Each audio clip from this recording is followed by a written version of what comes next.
Welcome back to variables hands on session. So మనం ఇది ప్రీవియస్గా రాసుకున్న కోడ్. మనం ఇక్కడ వేరియబుల్స్ గురించి సపరేట్ హ్యాండ్స్ ఆన్ చేయాలనుకుంటున్నాం కాబట్టి ఒక ఫైల్ క్రియేట్ చేసుకుందాం ఇక్కడ. సో ఫైల్ నేమ్ వచ్చేసి వేరియబుల్స్ డాట్ సిపిపి అని ఇస్తున్నాను. బేసిక్ స్ట్రక్చర్ వచ్చేసి hash include stream using name space STD into main return 0. So ఇది బేసిక్ కోడ్ ఇది వచ్చేసి. సో మనం వేరియబుల్ సింటాక్స్ ఎలా ఉంటుందని చెప్పుకున్నాం. So first data type, next variable name, ఇది డిక్లరేషన్. నెక్స్ట్ ఒకవేళ ఇనిషియలైజ్ చేయాలనుకుంటే వాల్యూ ఇక్కడ ఇచ్చేస్తాం. ఇది దీని సింటాక్స్. సో ఫస్ట్ మనం ఏం చేద్దామంటే ఒక వేరియబుల్ డిక్లేర్ చేద్దాం. సో ఇంటీజర్ డిక్లేర్ చేసేద్దాం.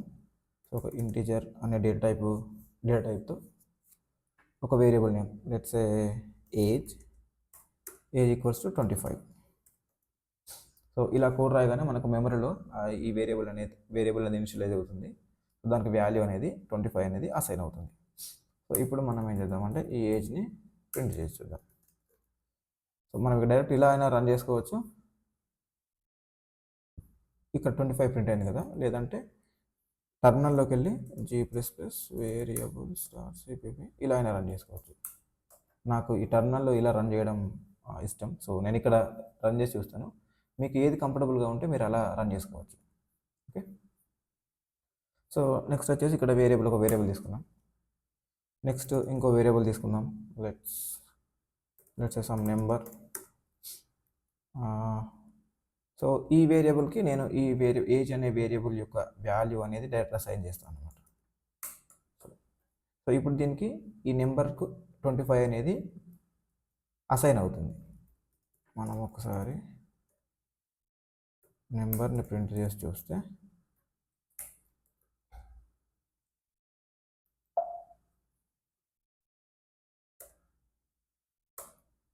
చూడండి, ఇది ఏజ్, ఇది వచ్చేసి నెంబర్.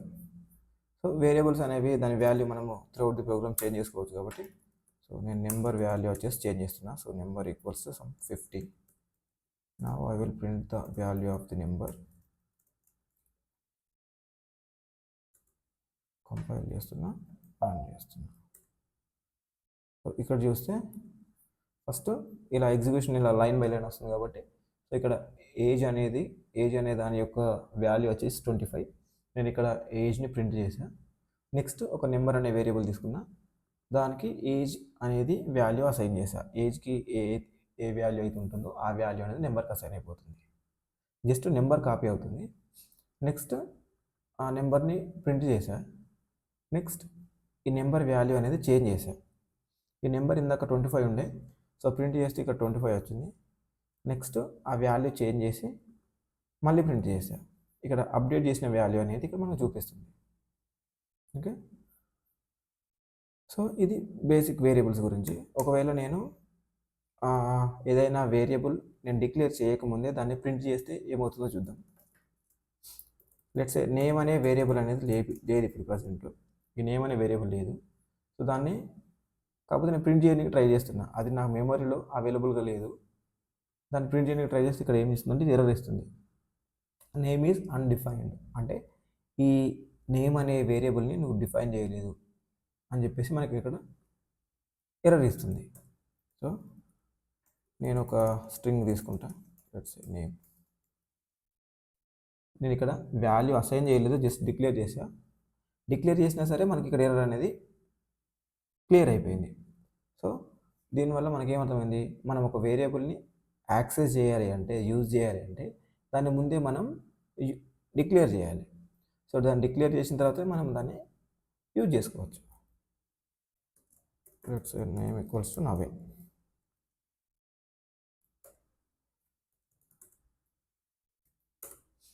ఇక్కడ చూడండి, ఇక్కడ మనము నేమ్ ప్రింట్ చేసాం కాబట్టి నేమ్ అనేది ప్రింట్ అయింది నవీన్ అని చెప్పేసి. ఓకే. సో మనం ఇందాక చెప్పుకున్న ప్రోగ్రామ్ ఉంది కదా, ఇది ఎడ్యు ప్రోగ్రామ్స్ అని చెప్పేసి సిఅవుట్ హలో ఎడ్యు ప్రోగ్రామర్స్.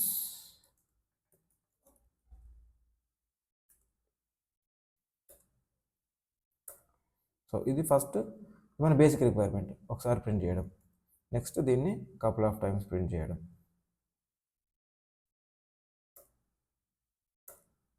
సో సేమ్ అవుట్పుట్ వస్తుంది. బట్ నేనేం చేస్తున్నా, ఇక్కడ హలో ఎయిట్ ప్రోగ్రామర్స్ అనేదాన్ని ఇలా మల్టిపుల్ టైమ్స్ హార్డ్ కోడ్ చేయకుండా ఒక వేరియబుల్లోకి తీసుకుందాం. String message.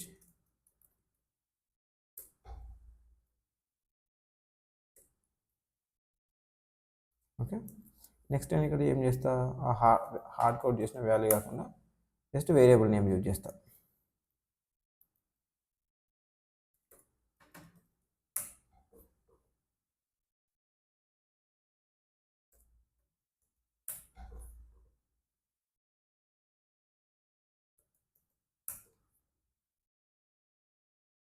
Okay,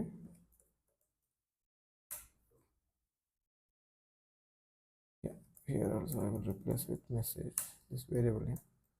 Now we'll see whether we'll get the same output or not.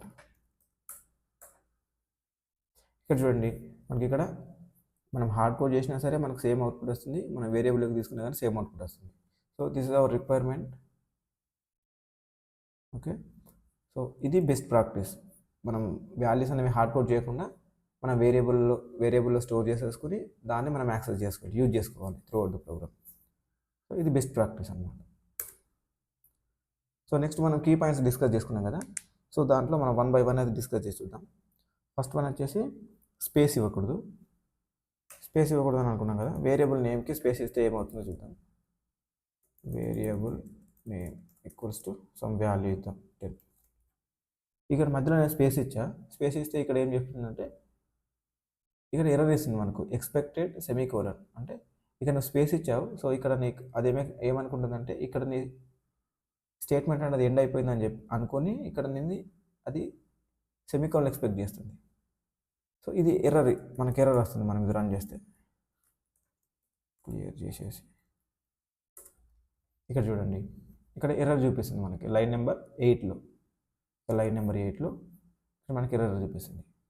So దీన్ని మనము వేరియబుల్ నేమ్ ఇలా ఇస్తే ఇది చూడండి, ఇప్పుడు ఎర్రర్ ఇక రెడ్ లైన్ ఉంది కదా, అది పోయింది. అంటే ఇప్పుడు ఏం ఎర్రర్ ఇవ్వదు మనకు. సో ఎగ్జిక్యూట్ అయిపోయింది. ఓకే, మళ్ళీ నెక్స్ట్ మనం నేమింగ్ కన్వెన్షన్ ఎలా ఉండాలనుకున్నాం. వేరియబుల్ నేమ్ అనేది ఎయిదర్ లెటర్తోనైనా స్టార్ట్ అవ్వాలి, లేదంటే అండర్ స్కోర్తోనైనా స్టార్ట్ అవ్వాలి. ఇప్పుడు లెటర్తో ట్రై చేసాం ఇందాక, ఇప్పుడు అండర్ స్కోర్తో ట్రై చేద్దాం. అండర్ స్కోర్తో మనం ప్రోగ్రామ్ రన్ చేసిన మనకి ఎర్రర్ ఏం రావట్లేదు. ఒకసారి ప్రింట్ చేసి చూద్దాం. చూడండి, ఇక్కడ ఎర్రర్ ఏం రావట్లేదు. సో అంటే అండర్ స్కోర్తో ట్రై చేసాం, లెటర్తో స్టార్ట్ చేసాం. ఇప్పుడు నెంబర్తో ట్రై చేద్దాం. ఇక్కడ చూడండి, ఇక్కడ నెంబర్తో ప్రింట్ చేయడానికి ట్రై చేస్తే ఇక్కడ మనకు ముందే ఎర్రర్ చూపిస్తుంది, ఎక్స్పెక్టెడ్ అండ్ ఐడెంటిఫైయర్. అంటే ఇక్కడ ఏమంటుందంటే మనకి వేరియబుల్ నేమ్ అనేది నెంబర్తో స్టార్ట్ అవ్వకూడదు అని చెప్పేసి మనకి ఎర్రర్ ఇస్తుంది. ఓకే, నెక్స్ట్ వన్ వచ్చేసి వేరియబుల్ నేమ్ అనేది యూనిక్గా ఉండాలి. యూనిక్గా ఉండాలంటే ఒకసారి మనం ఒక నేమ్ అనేది వేరియబుల్గా యూజ్ చేసామంటే మళ్ళీ అదే కొత్త వేరియబుల్కి మనము అదే నేమ్ ఇవ్వకూడదు, వేరే నేమ్ ఇవ్వాలి. ఎగ్జాంపుల్ యూనిక్ అనే వేరియబుల్ ఇందాక ఏజ్ వాడమా, ఓకే ఇక్కడ ఏజ్ వాడదాం. Age equals 25.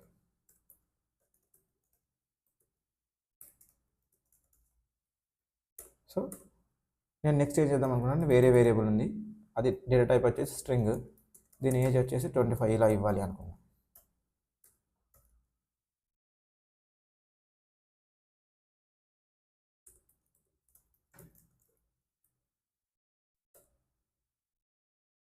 ఇక్కడ ఏమని వస్తుంది, ఇక్కడ చూడండి, ఇక్కడ ఎర్రర్ చూపించట్లేదు మనకి. బట్ మనం ప్రోగ్రామ్ రన్ చేస్తుంటే definition of age with a different type, అంటే మనము దీన్ని మల్టిపుల్ టైమ్స్ యూజ్ చేస్తున్నాం. ఇది same variable name but different data టైప్స్తోనే నువ్వు మళ్ళీ సేమ్ నేమ్ ఇస్తున్నావు అని చెప్పేసి మనకి ఎర్రర్ ఇస్తుంది. సో ఇక్కడ లెట్స్ దీన్ని అండర్ స్కోర్ ఇద్దాం లాస్ట్ చివరికి.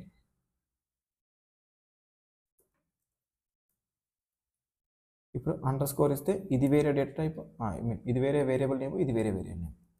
ఇప్పుడు it should not give error. చూడండి ఇక్కడ మనకి ఎర్రర్ చూపించట్లేదు ఇప్పుడు, ఎందుకంటే మనం ఇక్కడ లాస్ట్లో అండర్ స్కోర్ అనేది యాడ్ చేసాం కాబట్టి. ఇప్పుడు ఇది వేరే వేరియబుల్ నేమ్, ఇది వేరే variable name. Okay. And next వచ్చేసి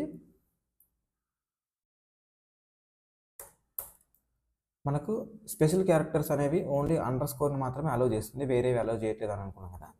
సో నెక్స్ట్ ఒక స్పెషల్ క్యారెక్టర్తో ట్రై చేద్దాం. ఒక వేరియబుల్ నేమ్ వచ్చేసి ఏజ్ @ 2 3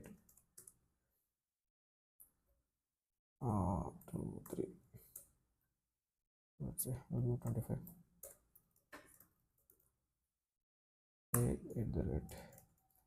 ఇక్కడ ఏం చూపిస్తుందంటే అన్రికగ్నైజ్డ్ టోకెన్ ఏజ్. ఇక్కడ ఏమంటుందంటే ఈ @ అనేది మనం యూజ్ చేసాం కాబట్టి ఇది మనకి ఎర్రర్ ఇస్తుంది. సో ఇక్కడ మనం ఏజ్ 2 ఇలా ఇచ్చామనుకో సపోజ్, ఇక్కడ మనకి ఎర్రర్ అనేది చూపించట్లేదు. అంటే మనం నెంబర్స్ యూజ్ చేసుకోవచ్చు, but and special character only under score మాత్రమే యూజ్ చేసుకోవచ్చు, వేరేవి ఏమి యూజ్ చేసుకోనికి రాదు. సో దానికి ఎగ్జాంపుల్ ఇందాక మనం అండర్ స్కోర్ @ యూజ్ చేసాం కదా, అందుకని అది మనకు ఎర్రర్ ఇచ్చింది.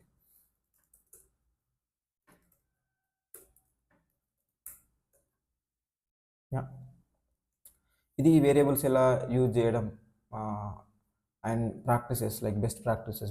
మనం వేరియబుల్స్ డీల్ చేసేటప్పుడు ఏ వేరియబుల్స్ నేమ్స్ ఇవ్వాలి అండ్ ఎలా వర్క్ అవుతాయి అని చెప్పేసి ఇది హ్యాండ్స్ ఆన్.